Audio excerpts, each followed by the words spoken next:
आपला उचलणार आहे यांचे लाडक्या बहिणी आता काही करू शकता लाडक्या बहिणी जर सत्ता आणू शकता तर लाडक्या बहिणी सत्ता काढू बी शकता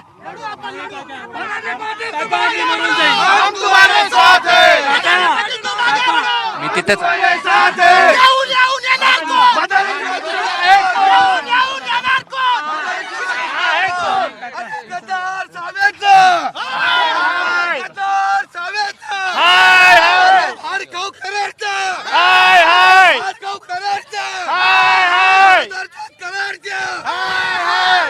फडणवीस साहेबांवर विरोध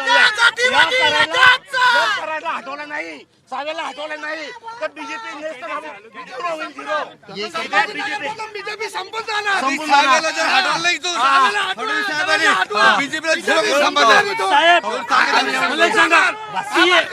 तिकीट द्यायचं नातेवाईकाला तिकीट द्यायचं नातेवाईकाला कराड साहेबांनी नातेवाईकाला बाकी जनता काय आम्ही कार्यकर्ते होता जातीवर जातीवाद केलेला आहे पूर्ण जातीवाद झालेला आहे इथे आम्ही चांगलं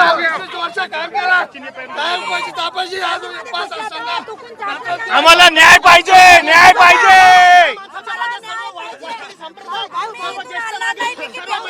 आम्ही इथं सिया मांडून बसणार आहे आम्हाला न्याय पाहिजे आज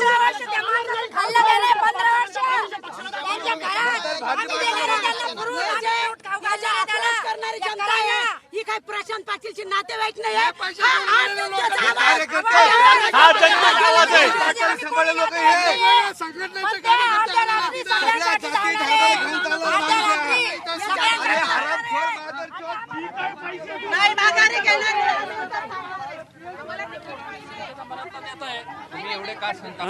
हे बघा मी 10 वर्षापासून मी त्या वाड्यातला रहिवासी आहे आणि हा माणूस आध्यात्मिक दृष्ट्या पारमार्थिक दृष्ट्या लोकांच्या प्रश्नाची जाण असणारा आणि सगळ्या अर्ध्या जर फोन केला बरं प्रायव्हेट सर्वे केला गव्हर्नमेंटने सर्वे केला सगळ्यांनी सर्वे करा मग यांचं नाव आणि 2:30 वाजेपर्यंत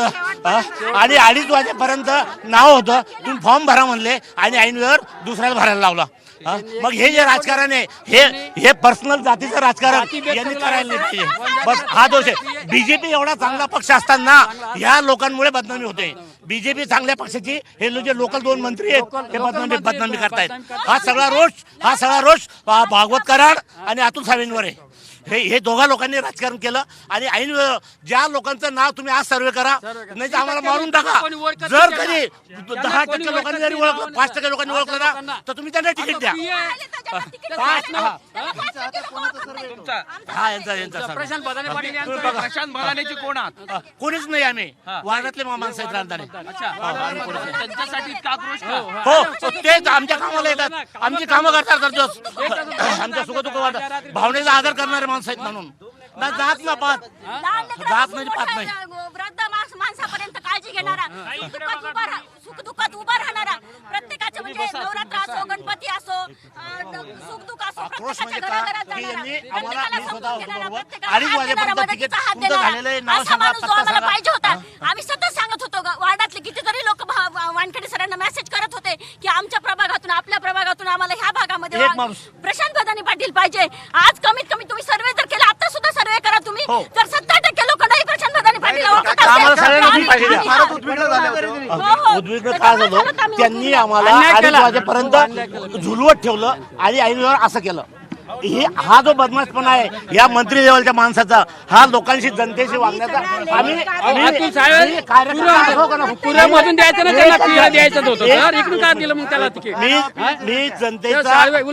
जनतेचा प्रतिनिधी त्यांनी 1-1 कोटी रुपये दिले म्हणून यांनी काय केलं 1-1 कोटी रुपये दिले म्हणून त्यांना तिकीट दिलं की यांनी असं केलं असं खोटं बोलून या लेवलच्या माणसांना यांची लायकी योग्य नाही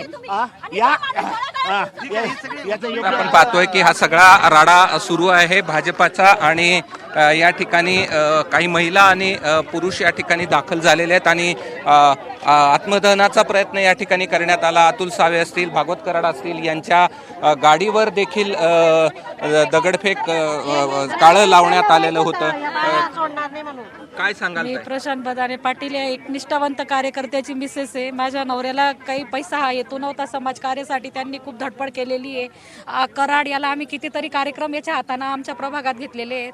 या कराडला कोणी आमच्या इथं मानत नव्हतं, लोक याचा तिरस्कार करत होते की हा जातीय त्याला मानणारा माणूस आहे. पण आम्ही म्हणत होतो की नाही साहेब, आमच्यासोबत तसं नाही करणार. आणि माझं केनेकर साहेबांना पण एक विचारणं आहे की त्यांच्या मुलाच्या लग्नाला मुख्यमंत्री फडणवीस हे शपथ घेऊन येऊ शकता, तर हा केनेकर साहेबाला तर माहिती होतं ना प्रशांत बदाने माझा निष्ठावंत कार्यकर्ता आहे, तर मुख्यमंत्र्याकडे जाऊन माझ्या नवऱ्यासाठी तिकीट मागू शकत नव्हता का? फक्त हे लोक एक नंबरचे स्वार्थी आहे, मतलबी आहे, फक्त यांची पोळी शेकता, यांना यांचं मतलब पाहिजे. फक्त हे सामान्य कार्यकर्त्यांना लोकांना फक्त यूज करून घेत आहे. बस यूज करा काम. आम्हाला तिकीटच नाही दिलं ना यांनी. 4 पर्यंत आम्हाला तुमचं तिकीट आहे केलं, आणि नंतर ते अशा नालायक अशा माणसाला तिकीट दिलं की त्याचं ग्राउंड मध्ये त्याला कोणी ओळखत पण नाही, त्याचं नाव पण नाहीये. आता आमच्या वार्डात लोकांना असं हे झालेलं आहे की आपल्या प्रशांत बदाने भाऊला तिकीट नाही तर आम्ही मतदान तरी कोणाला करायचं? कारण आता तुमची भूमिका काय असेल? आता तर या पापींना तर धडा शिकवायचाच आहे आम्हाला. या पापींना धडा शिकवायचा आहे आम्हाला सगळं भाजप इथून संपून टाकायचंय. संभाजीनगर मधून आता संपून तिरस्कार करताय माझ्या प्रभागात, तरी लोक भाजपशी तिरस्कार करताय.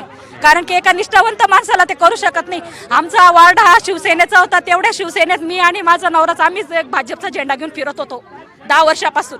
आणि तरी यांनी अशी गद्दारी केली आमच्यासोबत. यांनी आमच्यासोबत न्याय नाही केला ना, भगवंत पण यांच्यासोबत न्याय नाही करणार. आता बिलकुल न्याय नाही करणार. यांना एवढी हाय लागणार आहे, माझ्या पूर्ण परिवाराची हाय लागणार आहे यांना.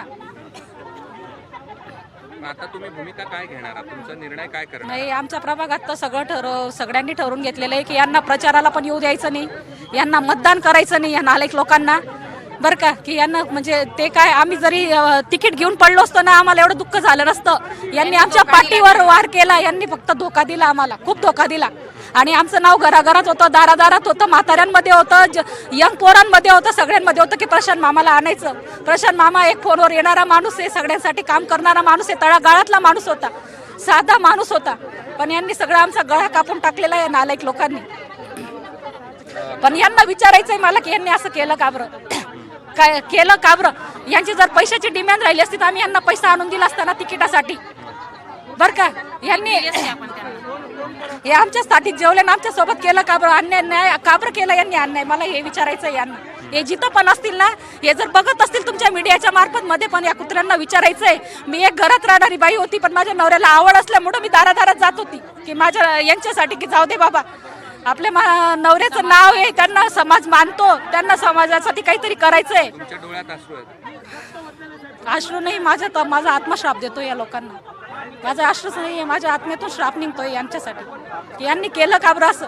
एक निष्ठावंत कार्यकर्त्यासाठी का बरं यांनी असं केलं? सांगितलं तिकीट देतो म्हणून आणि नंतर बदलून पडले.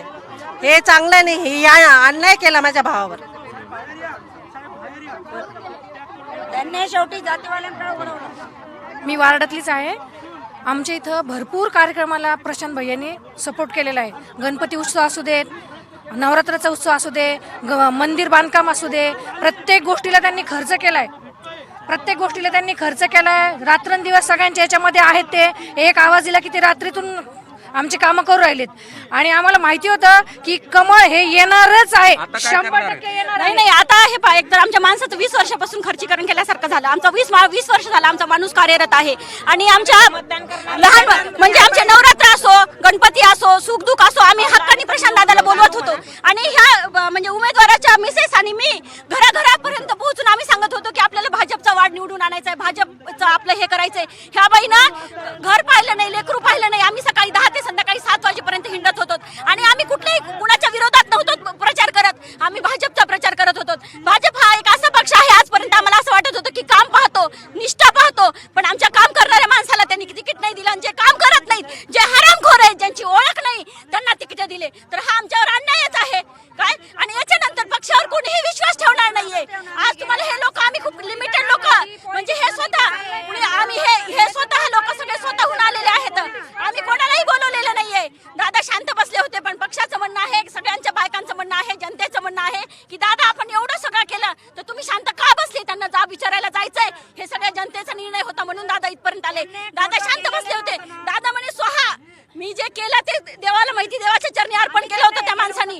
पण ह्या जनतेने त्यांना रात्रीतून उभारी दिली आणि तो माणूस आज इथं आणि हे स्पष्ट सगळं राजकारण केलेलं आहे. 3 वाजेपर्यंत आम्ही दुसऱ्या पक्षात, आम्हाला दुसऱ्या पक्षांनी घेतलं असतं. 2:30 वाजेपर्यंत आम्हाला फोन येत राहिले, मेसेज येत राहिले की दादा तुमचं तिकीट तुमचं आहे, दादा तिकीट तुमचं आहे. आम्ही मंदिरात पूजा करून, आरती करून, गुलाल उधळून आम्ही फॉर्म भरायला गेलो आणि फॉर्म भरायच्या तिथं आम्हाला जे हरामखोर आहेत ते फॉर्म भरताना दिसले. तेव्हा आमच्या लक्षात आलं की अरे गडे, हे खूप मोठं राजकारण केलं यांनी आमच्या सोबत. तेव्हा आम्हाला काय वाटलं, ह्या 20 वर्षापासून आम्ही सहन करतो हे आम्हाला माहिती आहे. आमचं काय खर्चीकरण केलेलं आहे. जे भागवत कराड हे आमच्या घरी जेवून आम्ही त्यांच्यासाठी काय काय केलेलं आहे. आमच्या लेकराला काजू बदाम खाऊ घातले नाही, आम्ही त्यांना काजू बदाम खाऊ घातलेले आहेत. ते आमच्याच घरी खाऊन आमच्याच ताटात आम्हालाच माशासारखं फेकून उचलून दिलं, टाकून दिला. हा आमच्यावर अन्याय झालेला आहे आणि याच्यानंतर भाजप पक्षावर कोणीही विश्वास. पण पाहतोय की पोलिसांचा बंदोबस्त या ठिकाणी वाढवण्यात आलेला आहे आणि पोलिसांचा बंदोबस्त भाजपाच्या कार्यालयासमोर या ठिकाणी लावण्यात आलेला आहे.